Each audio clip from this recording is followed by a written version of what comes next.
কড়া নজরদারি থাকা সত্ত্বেও মানব পাচারকারীদের হাত ধরে প্রতিনিয়ত বাংলাদেশি নাগরিক অবৈধভাবে ভারতে প্রবেশ করছে।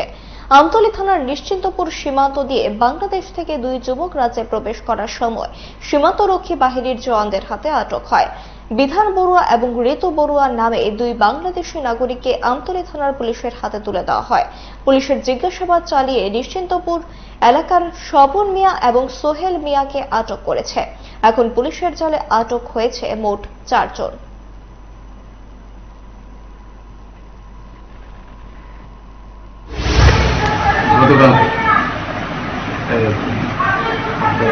গতকালকে নিশ্চিন্তপুর যে বিএসএফ এবং আমাদের যৌথ প্রচেষ্টায় আমরা দুজন বাংলাদেশি, একজন বিধান বড়ুয়া, একজন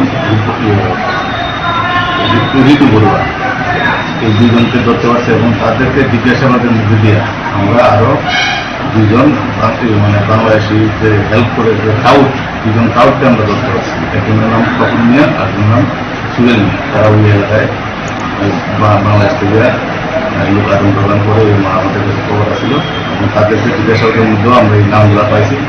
তারপরে তাদেরকে আমরা এই দুজনকে আবার আমরা অ্যারেস্ট করতে সক্ষম হয়েছি।